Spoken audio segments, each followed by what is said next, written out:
All right, thank you. Hi, everyone. I hope everyone is enjoying a nice Friday. It is sunny out here and has been raining for about 10 days straight. So we are having an awesome day, and I hope all of you are having a really awesome day as well.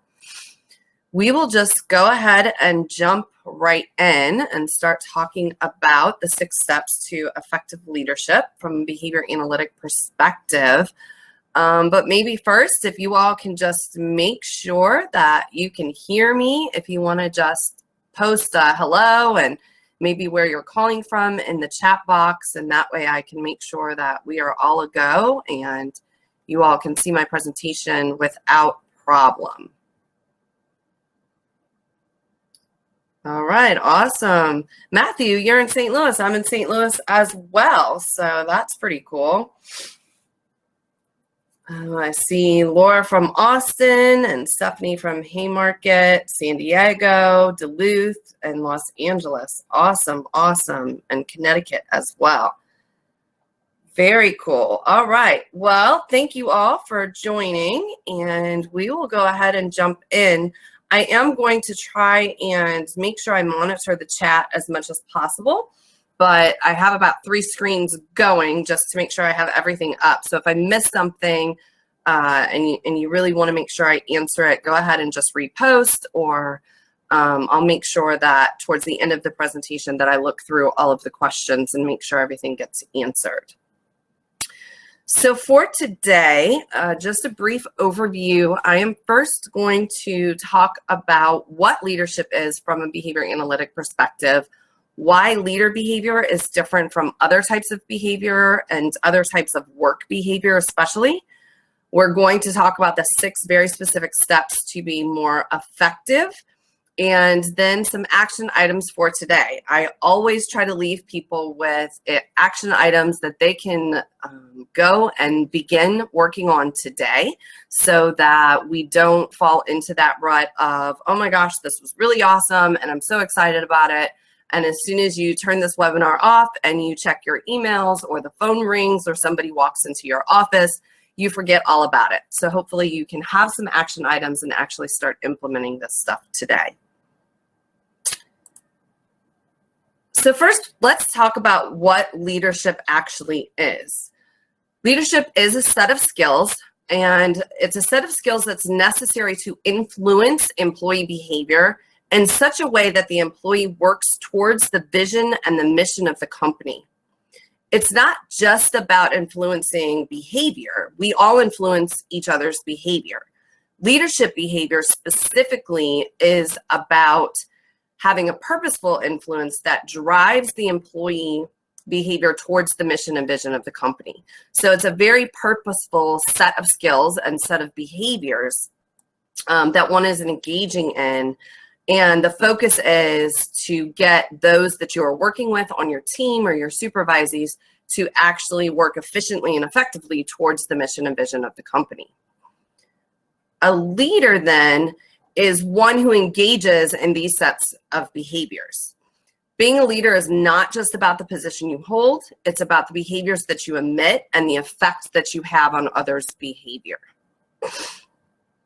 So while there are many who are in leadership positions, being a leader doesn't just come with that positional title or the educational background. It really comes from engaging in a specific set of behaviors.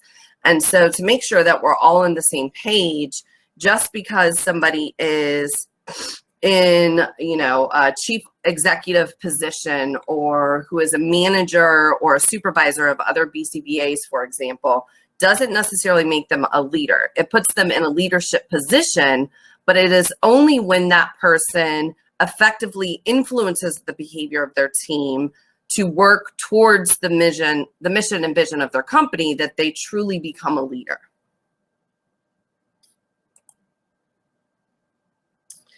So leadership is different, mostly because the effectiveness of leadership behavior is measured by the outcomes of employee behavior. So the most effective leaders also have the most effective workforces. It feels a little bit different because in other realms and other positions that we may have, our behavior is measured by the effectiveness of the outcomes of that behavior. So if I am a BCBA, I am working with an individual with autism, maybe working on a set of goals, and I am measured by the effectiveness of how well I work with that individual. But if I am a supervisor or I am a leader, a behavior analytic leader, then my effectiveness is now not measured on the outcomes of the individual client. It's measured on the effectiveness of the BCBA who is working with the client. It's also not a technical position. So, leaders are usually those who are really good at their technical position, but they are promoted, and now they are not necessarily always responsible for all of the technical aspects of the initial job they had. They are now in charge of getting others to implement the technical aspects. Training is different when it comes to leadership behavior. We are most often not actually trained in leadership behaviors. Most of us go to school, we are trained in the specific technical field that we go into. And once we're promoted into a leadership position, we actually are not provided the training for this new set of skills. We are now, instead of completing work and having that work analyzed, we are now in charge of influencing others' work and others' output. And none of us are really actually given a specific training in those leadership behaviors. Now, I have seen over the past few years, some companies are starting to focus on it more. Some companies are starting to work it into their regular trainings, but it still tends to be few and far between. The environment of a leader, again, now you are not just looking at your individual behaviors, but you are responsible for your behaviors, but you're also responsible for the behaviors of everybody under you or everybody that you are working with. And so the environment of a leader is also fairly different.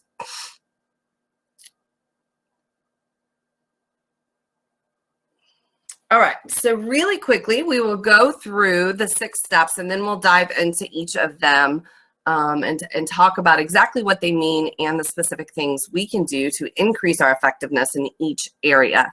Before I move on, I just want to check in and make sure that there aren't any questions or comments from anyone.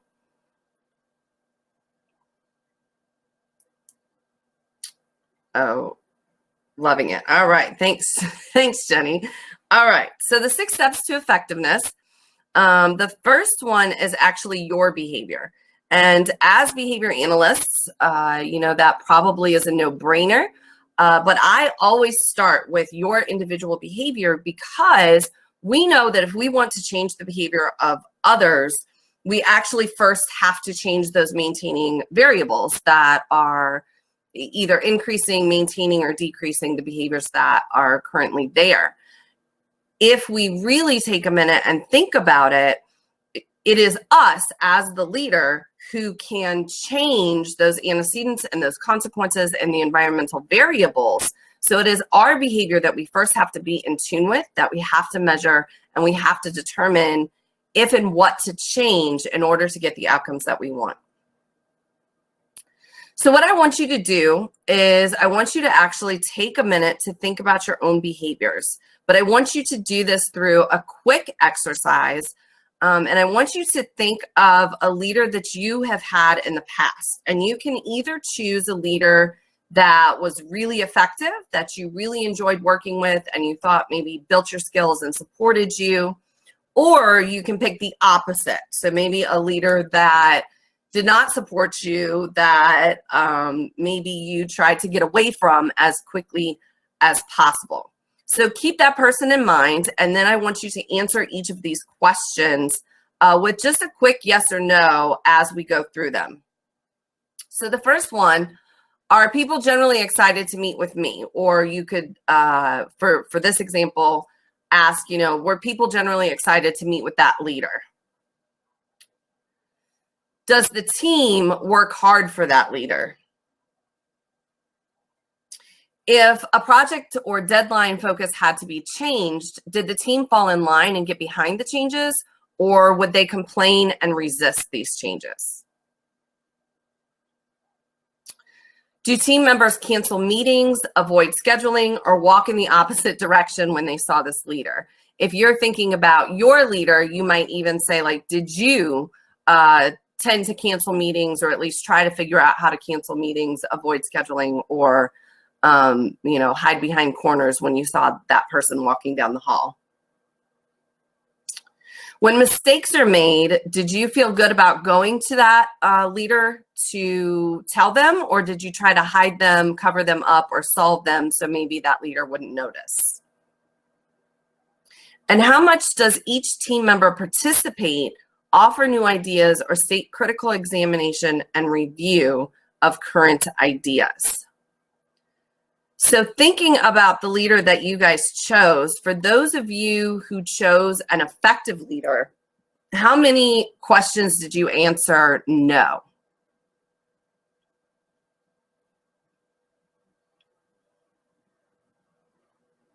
Maybe everybody chose a poor leader. Okay, Jenny, you said none. Good, that's awesome. And what about those of you who chose the opposite, maybe a poor leader? Did you find yourself answering no to several of them?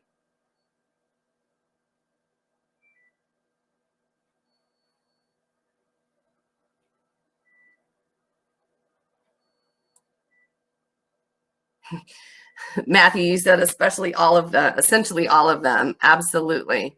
And Sean, you said no, only to a few. Awesome. Yeah. So, and that's kind of what happens when you have ineffective leadership. What you start to see is changes in the team. People are less willing to meet with that person. They don't necessarily work as hard to meet deadlines, or when things change, you see a lot more complaining, less excitement, and kind of dedication to the overall position. So what I want you to do now, just really quickly as we transition and kind of go through the rest of the presentation, is think about yourself as a leader and how someone might answer these questions if they were answering them thinking about you as a leader. And what we want to get to is we want to get yeses to all of these questions as much as possible. For most of us, there are 1 to 2 questions, if not a few more, at least sometime in our career as a leader that we probably can answer no to. And so we're not going to be perfect all of the time. It's more about identifying when things start to happen and correcting them as quickly as possible to keep your team excited and engaged and working effectively. Oh, sorry, I had one more question. Do I ever laugh in meetings? That's probably a really important one. Sorry about that. All right, so here are the 6 steps to effectiveness. The first one, as I said before, is identifying behavior, and we'll talk about both your behavior and the behavior of others. The mission and vision, both of the company, but also of your individual team. So we'll talk a little bit about the differences between those two and actually look at a few examples. Coaching or being a coach, taking accountability, both for the positives and negatives that happen, but also holding your team accountable for both of those as well. Time management, and finally, stress management. So let's go into each in a little bit more detail. So step 1 is identifying behavior. So as behavior analysts, we are really excellent at identifying target behaviors in others. For a lot of us, especially those who are in the field of working with individuals with developmental disabilities or problem behavior, we go into a home, we assess, the target client, we are assessing the behavior of those individuals who work with that client or the parents or caregivers, but we are all completely focused on other people's behaviors. And we're focused on how to teach those people how to change their behavior to either increase the pro-social behavior in our target client or decrease problematic behaviors in our clients. So that's really what we're trained to do. And even in graduate school, we spend a lot of time really focused on the behavior of others, of conducting observations, of writing objective definitions and all of those things. But we're rarely asked to sit back and analyze our own behavior. Maybe in some graduate programs, there might be a project or two about self-monitoring, and we use ourselves as the kind of test example. But for the most part, we're not specifically taught to take a moment and really analyze the behavior of our own. So that is kind of problem number one. And as soon as we get promoted into a leadership position, all of a sudden we have to be very aware of our behavior and its influence on other people. So what I want you to do is think about a time where maybe you wished you behaved a little bit differently. Maybe there was a meeting that you were in where you engaged in a behavior that you're not super proud of, or maybe an outcome was less than optimal, something like that. For me, I actually used to have a weekly meeting that near my time, near the end of my time with this specific company, I can look back on it now and I sure wish I did behave a little bit differently. I found myself in these meetings getting more emotional and more upset than I usually do. I was argumentative, especially with one person. I also noticed more physical changes. My heart rate would increase, the tone of my voice would change. There was lots of stuff kind of going on, and ultimately being more argumentative, resisting things that I was told to do more and more, all of those behaviors are not behaviors that I wanted to sustain, or looking back on it, I wish maybe I had identified earlier on and changed. But it didn't necessarily start that way. So if we go back about 6 months in time, when I was first promoted and began attending these meetings, I was really excited. I was excited about being a part of the high-level senior executive team.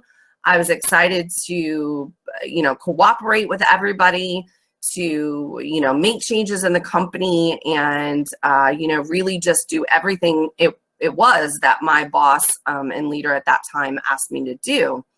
But over time, those things changed, and it wasn't necessarily overnight.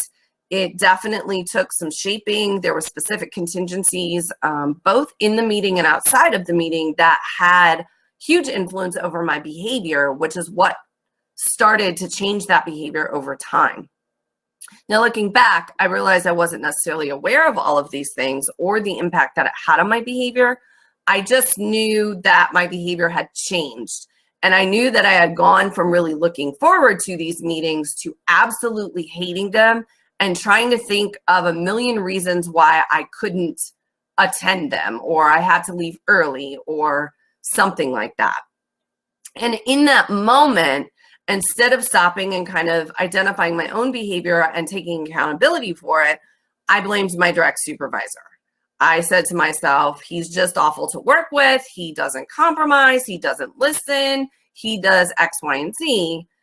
And while all that might be true, I still needed to be accountable for my behavior and how I was responding to his behavior, and probably a few of the things that I initiated that evoked some negative behavior in him as well. So what I'm going to encourage you to do for step one is over the next week. So even as you go back to, your rest of your Friday and maybe even over the weekend, it doesn't necessarily have to just be at work, but keep a log of both your best and your worst behaviors. So those behaviors where, if you had a reality TV show following you around, you would want that shown on the TV show. And those behaviors that you would hope all the cameras were turned off and there was no documentation of it. Those two extremes. And as you record these behaviors, write down all the environmental variables. So essentially what you're going to do is make an ABC data chart. And look for patterns in responding, as well as patterns and consequences in antecedents. So you're going to do a little mini descriptive assessment of yourself. When I did that and actually went through this same exercise, what I found is actually there was a specific individual. So it was less about these meetings and more about every single time I interacted with a specific individual that all of these behaviors were more prevalent. They were much more likely to occur, and they occurred at much higher frequencies. So it wasn't actually the meeting. The meeting was just a regular thing that I could initially start measuring, but when I truly thought about it and really started paying attention to my behavior, I found that it was really these negative behaviors were occurring every single time I was in the presence of a certain individual. So once you identify those as behavior analysts, you know, once we know the patterns and we know maintaining variables, only then we can start to make some changes in our own behavior. And I would try a few things, you know, even in those worst moments. If you have a meeting like I did that you absolutely hate going to, just try behaving a little bit differently. Try a few things that if you were observing the meeting and you were, as a behavior consultant, telling yourself how to behave differently to get the more positive outcomes, what would you do? And try those things and see how they work. So step 2 is the mission and vision. And so I want you to think to yourselves, do you know the vision and mission of your company? And not just do you have a general idea of it, but can you actually say it almost verbatim right now? Or would you have to go and look it up if I asked you to type it into the chat box? How many of you feel like you could say it pretty comfortably right now?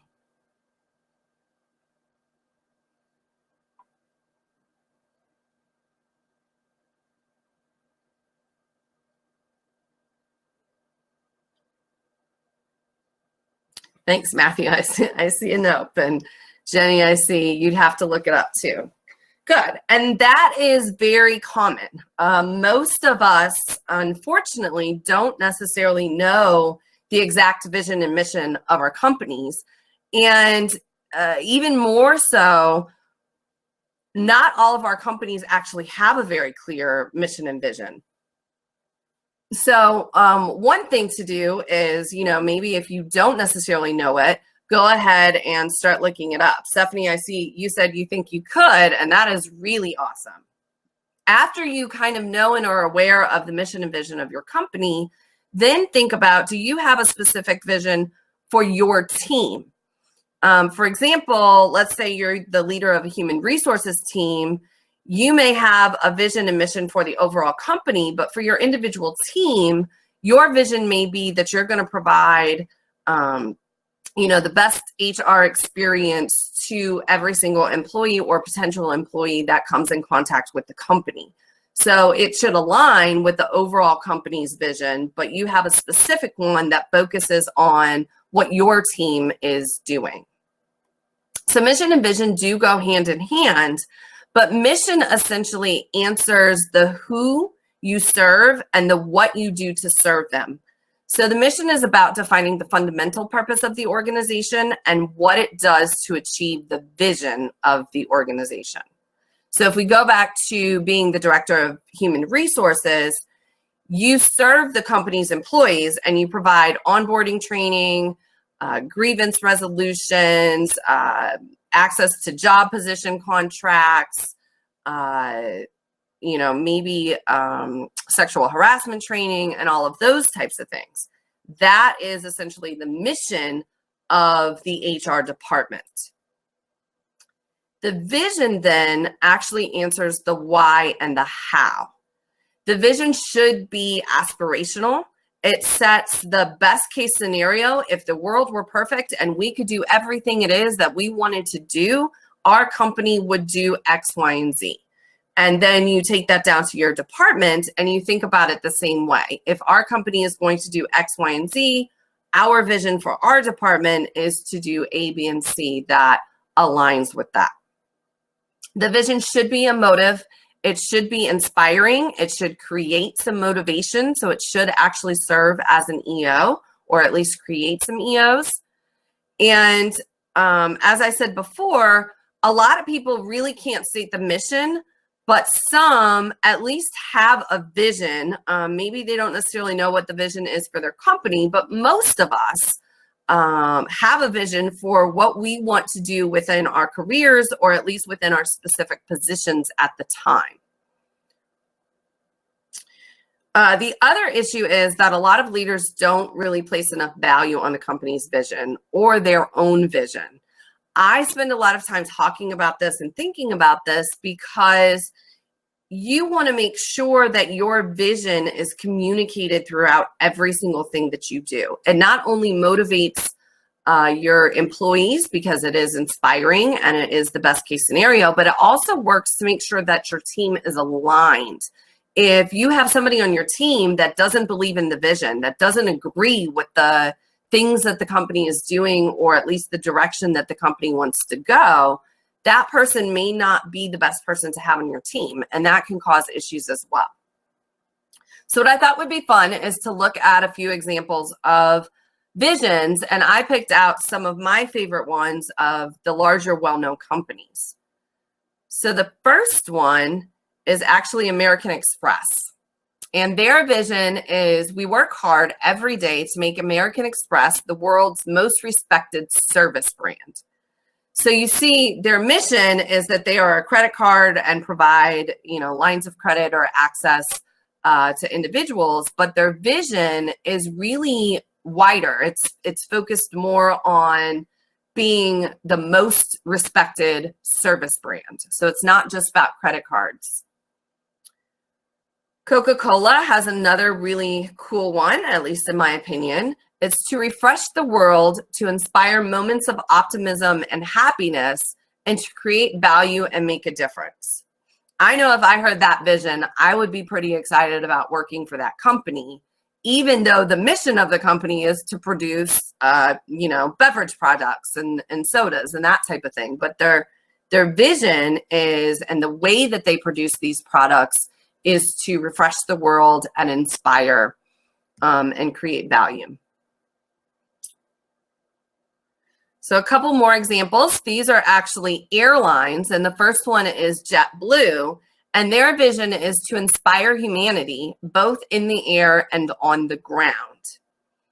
And to show a similar one, we have Southwest, which again, their missions are probably fairly similar. They're airline companies. They are transporting people across the country and internationally.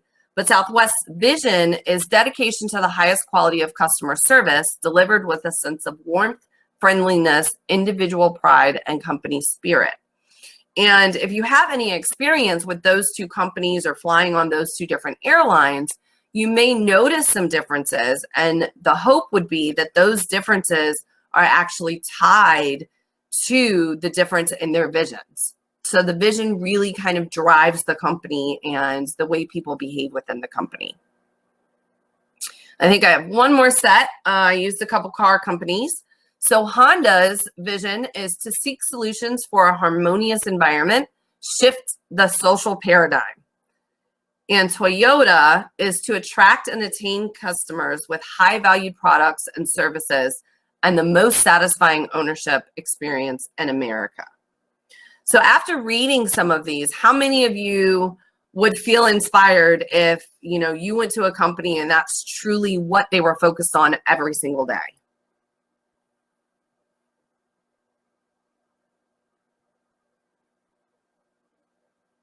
Maybe a few of you at least. Absolutely. Yeah, I definitely would be. And so if you feel inspired and excited, and I used to own a Honda, so I was like really excited about that. And I was like, man, I should have bought another Honda maybe. That's kind of the emotion that should be evoked when you, when you read your vision, and that emotion and that inspiration should be consistently communicated throughout what you're doing. Yeah, and Matthew, you said it seems like your mission statement and others you've seen are actually vision statements. And truth be told, if you read a bunch of books on creating your vision and your mission, they're all going to be defined and stated a little bit differently.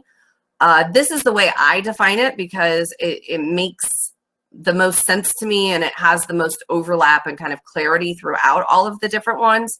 But yeah, I've actually seen that quite a bit as well, is that the mission tends to be the more inspiring one and the vision is more about the what and who.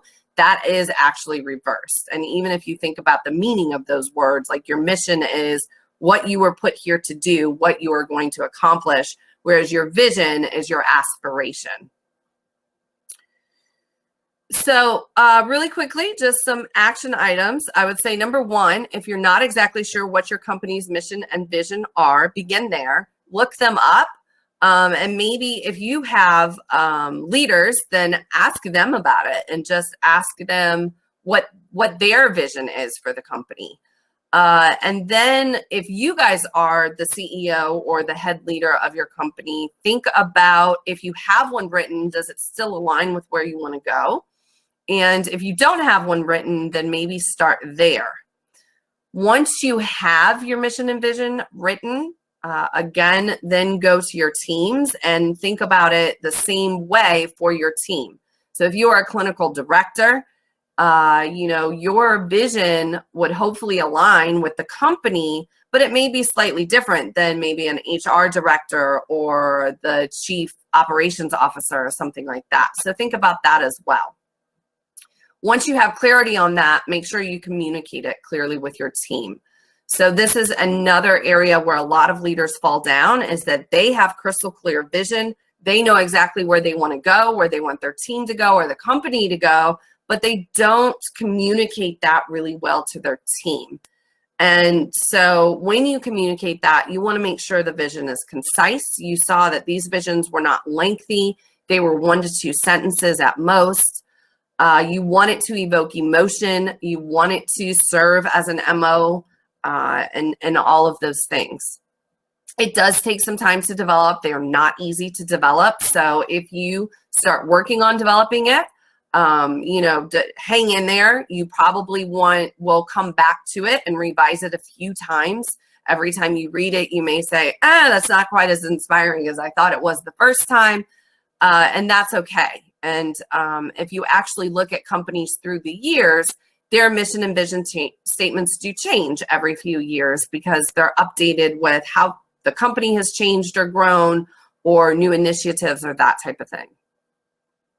And then the last thing to do is, once you are communicating it, you're stating it clearly, incorporate it into your daily routines, your team's daily routines, incorporate it into your decision making, because your mission and vision should guide those decisions. So if you find yourself making in the moment decisions and not necessarily focused on where the company is going or the purpose of what you're doing, maybe make a visual reminder and put it on there that, every decision should be made with those things in line.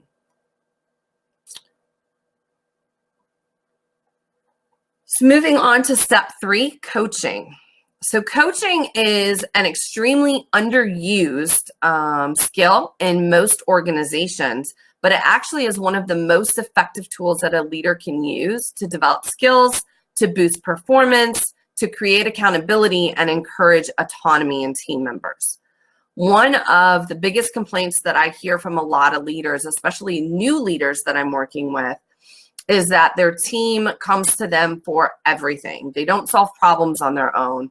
They're always interrupting them. They can't ever get any work done because somebody is constantly walking through their door or sending them a text message, or, their email lists are lengthy. And people keep asking the same question over and over and over again, or they're using the leader as a way to make a decision when there's a disagreement between two people, all of those things. Do any of you have you experienced any of those issues ever?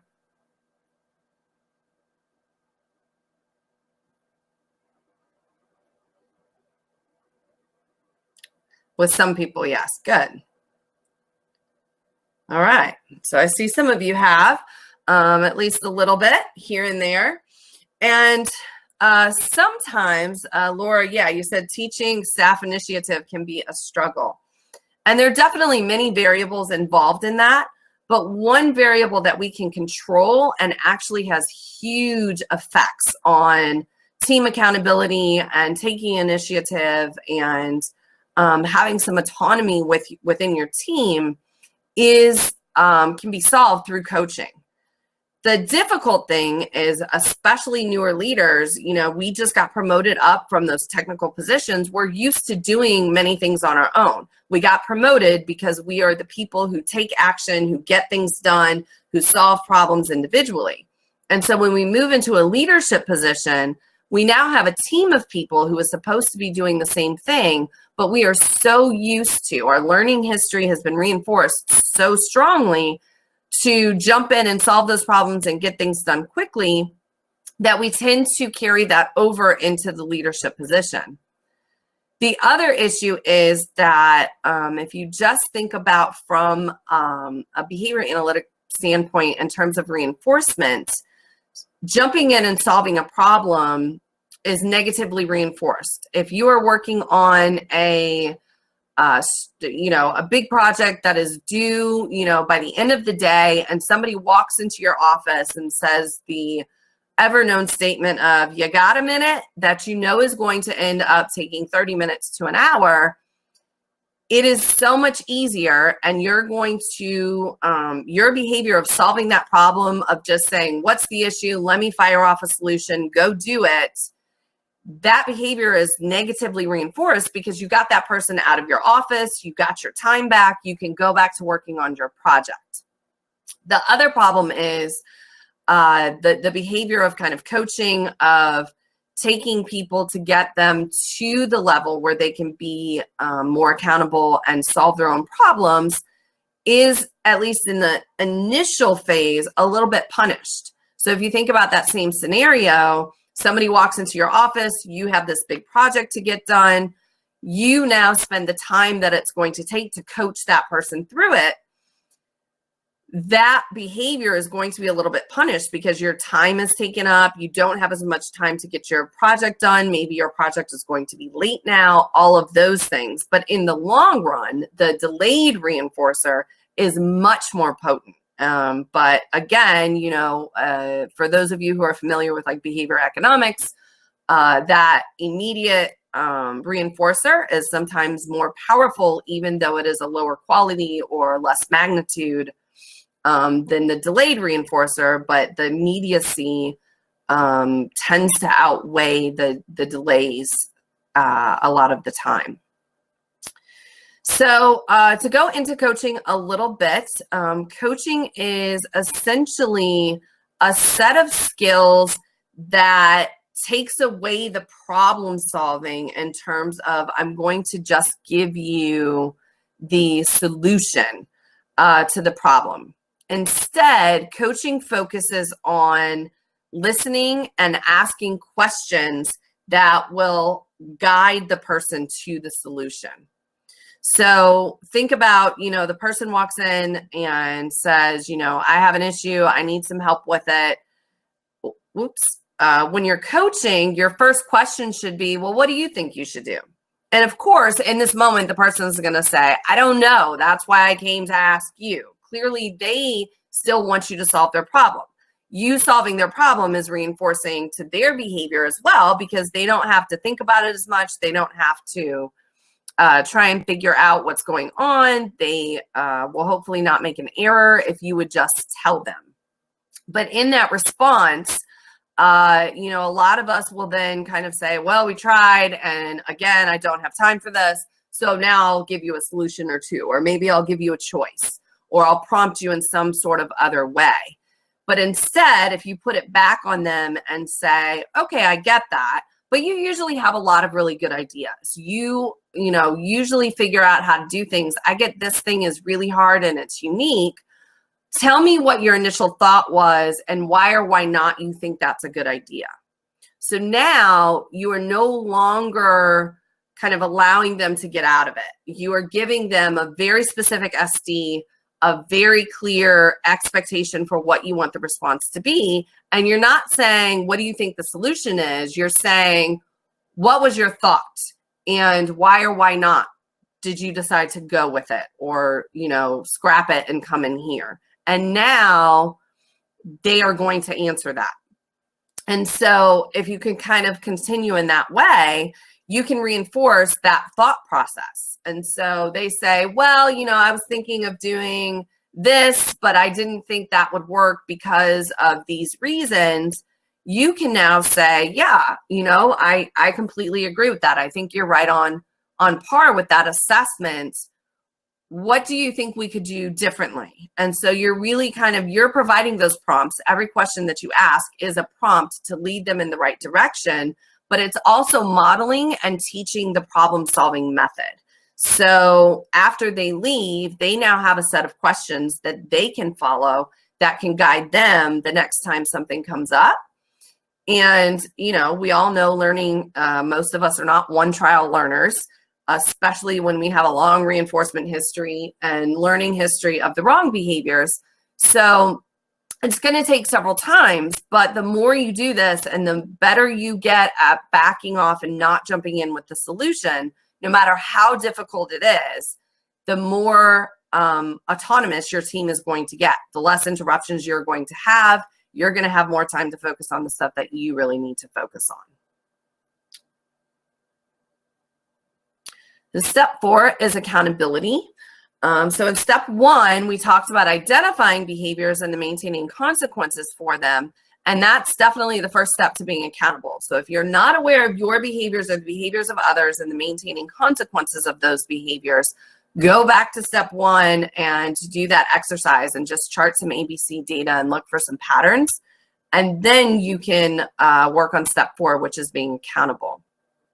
Now, usually when people say accountability, they tend to think that it's, stepping up or owning up to the behaviors that you engaged in that led to negative outcomes. But accountability is really also identifying what positive behaviors led to positive outcomes. So it's not just about the negative things that happen or the errors that are made. It's really just in general identifying what behaviors led to specific outcomes. And it's important as leaders to model both. So again, you're looking at your own behaviors. If you understand or just remember that as a leader, your team is looking to you and your team is going to model or imitate the behaviors that you engage in. So on the negative side, that one's a little bit easier for people to kind of think about and go through.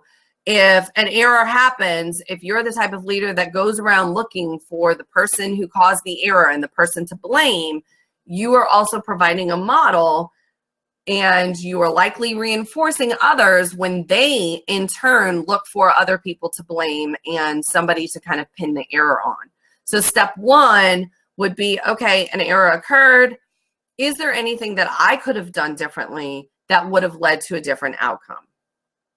On the flip side, for positive outcomes, as leaders, it definitely is our job to give recognition and ownership to our team. We are always looking for ways to reinforce the work that they have done, to reinforce their positive behaviors, to give the credit where credit is due.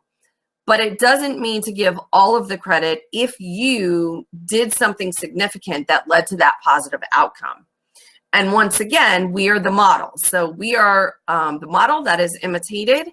And if we never take accountability for the positive things, we are also in turn teaching our team that it's not okay for them to get recognized or take recognition when they do positive things. And we want them to. I used to love when my team members would come in my office and share, maybe there was a behavior therapist that they finally made a breakthrough with, or maybe there was a client that, started talking for the first time and they felt like their treatment protocol is really what made that change. I want to hear those celebrations and I want them to feel good about those celebrations. So it's just as important to, focus on being accountable and fixing errors, but also being accountable and recognizing the positive behaviors that happened, both in yourself and then for others. Now, the one common thing that I see when holding others accountable is almost the flip side of it. We're really good at recognizing when others do really positive things, when their behaviors lead to really positive outcomes. But a lot of leaders have a more difficult time providing corrective feedback. And I would even argue that a lot of times I have seen leaders who are really, really positive in general, but providing positive feedback should actually be very genuine and very behaviorally specific.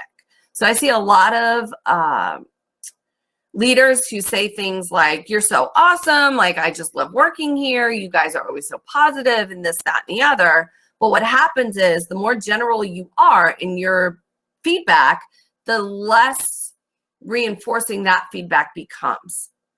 So you always want to make sure you're genuine, mean what you say. Don't just say things because you think it's the right time or you need to find something positive to say, but be very specific and tell them exactly why. So an example might be something like, Jake, you are so fun to work with.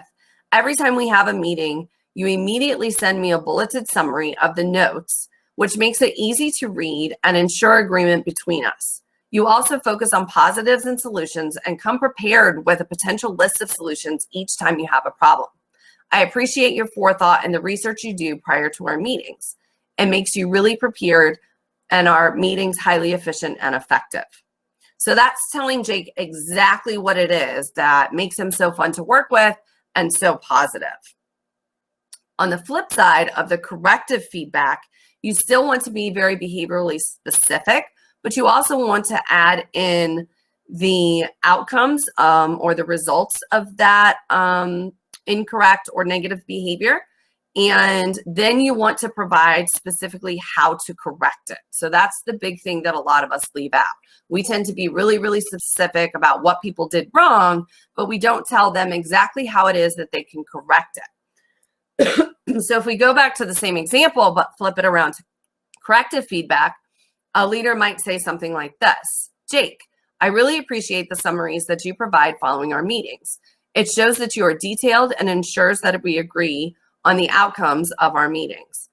I want to be sure that I point out any outcome that I agree with or don't agree with so that we can quickly resolve our differences. However, I find it hard to read through the lengthy paragraphs in your summaries. It would be far easier to have a bulleted list that states the general topic and the outcome or action item. For example, today we discussed a client's aggression, determined it was escape maintained, and decided to teach functional communication for a break to decrease the aggression. If you could have bulleted client aggression and then put sub-bullets under it that just said escape maintained and teach FCT, I could quickly read that and easily agree that that was what we decided. Please go back through the notes from today and bullet the items. I will also do this for practice to see what we agreed on and discuss what we can or do not necessarily need to bullet. Let's do that right now and compare the results in 30 minutes. So it tells Jake exactly what to do. You're then providing him some practice and he'll get immediate feedback after that practice. Step 5 is time management. So in time management, one of the things that happens as you get promoted up, I think, is that you get more and more and more tasks. You're responsible for more people. There's more stuff to keep organized, and we tend to lose time to work on the things that we really, really need to work on. So here are some general strategies to help with time management and help decide what things you really must do, what things you could probably figure out not to do, and then how to organize that time so that you can be a master of your time a master of time management. So the first thing I want you to do is divide up everything that you have. If you have a to-do list, if you are using a calendar and using it really effectively, go through every single task. And I would probably do this every couple months, no matter how good at it you get. Divide it into 3 categories: I must, they must, or no one must. I must means that this is a task that has to be done and there is literally nobody else that is appropriate to do it. They must is a task that still must be done, but if people were trained correctly, if they had the right supports or resources, somebody else could do it. It's not something that you must do because you are the only person that can be privy to that information or holds the training to actually perform the task. And then the last one is no one must, meaning that this is a task that is actually not necessary. And no matter how good at managing our time we all are, we all have a few no one musts on our list. Now, if this is the first time that you have done this, as soon as you're done making your 3 lists, take your I must list and do it again. I guarantee there are things that you are still holding on to that you don't absolutely have to do. So just do it again. Once you have done that, the next thing that you're going to do is you're going to transfer everything to a calendar. The reason that I focus a lot on using calendars is that calendars kind of give you a visual prompt of how much time you actually have. Whereas a to-do list is just a list of items and it doesn't have that time prompt worked in.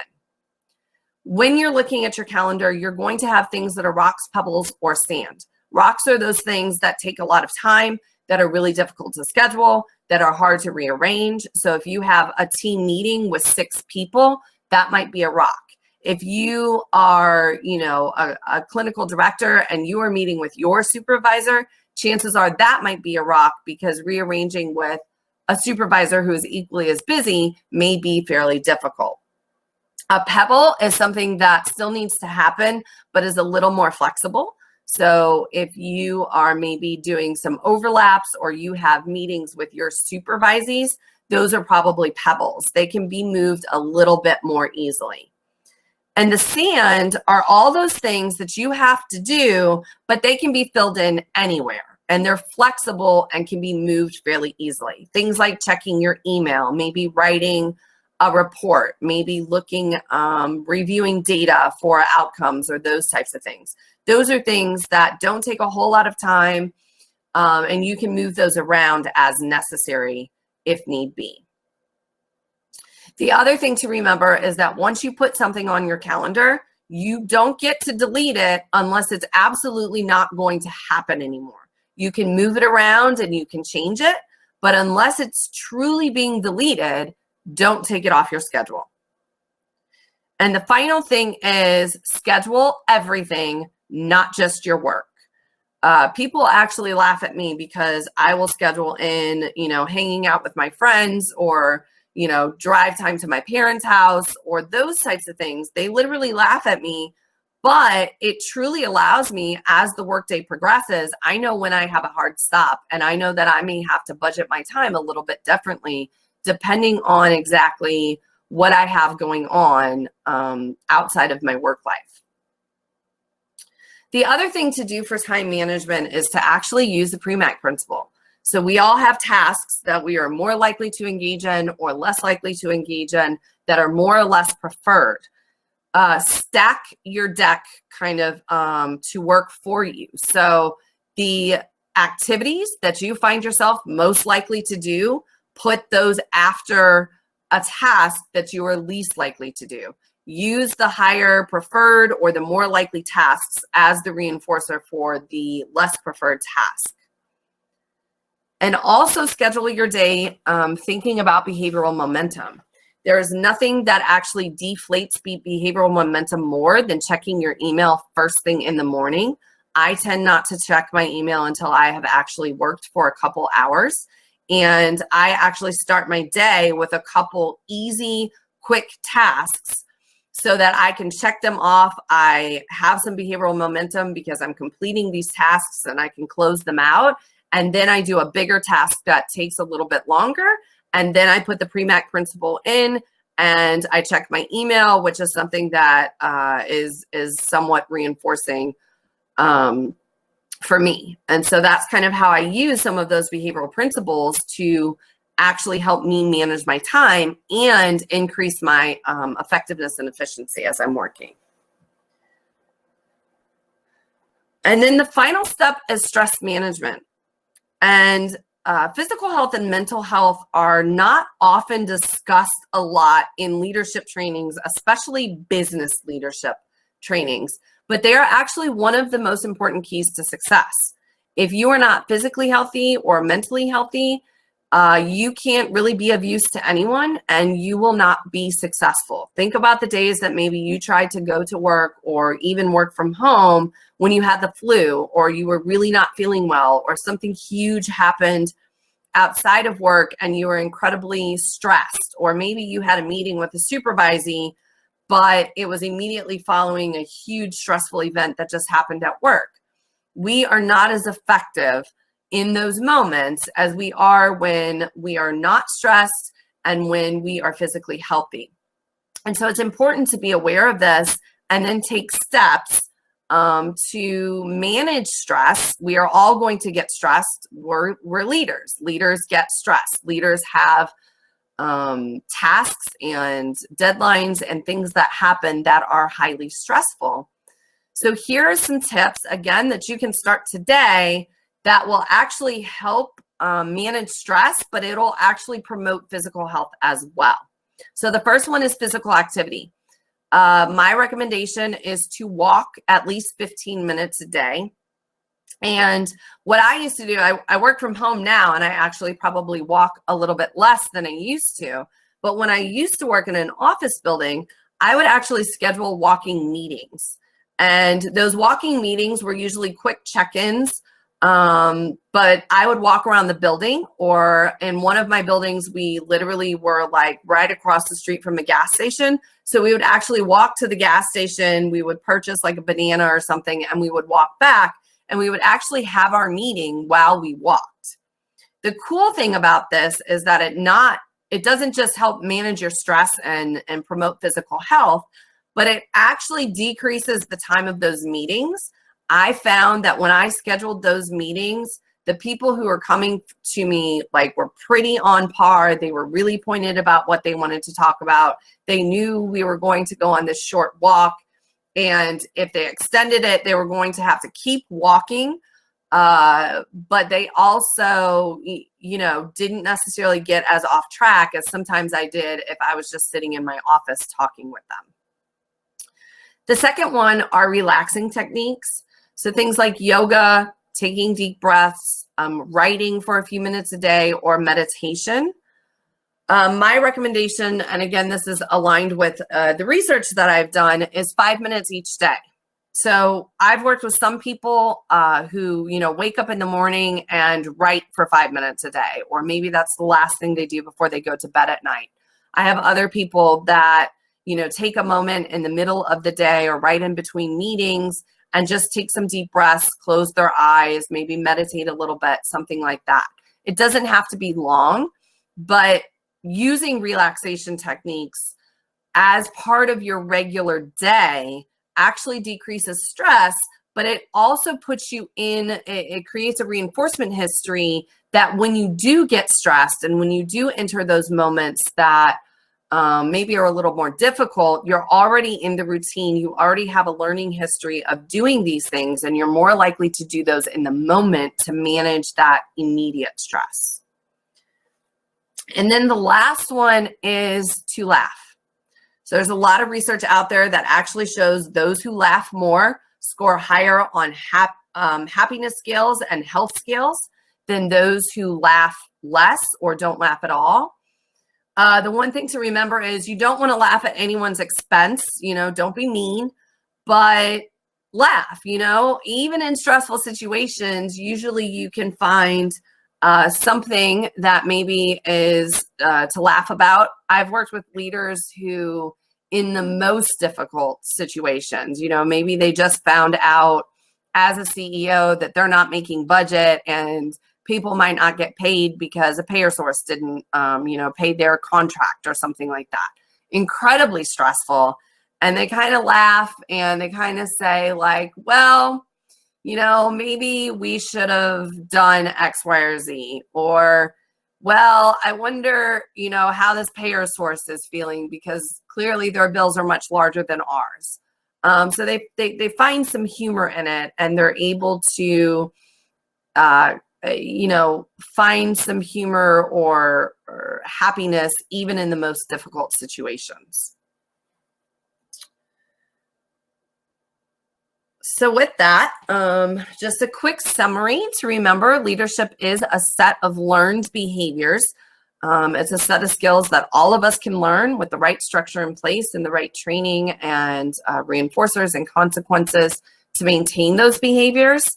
And 6 steps that you can literally take today that will boost your effectiveness as a leader almost immediately are to identify your own behavior, identify the maintaining consequences and variables in the environment for that, identify your mission and vision, communicate it and work it into your daily routines. Start coaching your team so that they become more efficient and they can complete things on their own much better. Hold yourself and others accountable for both the positives and the errors. Manage your time and manage your stress. And that concludes my presentation. So if you guys have any questions, please feel free to go ahead and ask them now. And otherwise, thank you so much for attending and for being here with me. And hopefully you got some really good pointers and some useful information.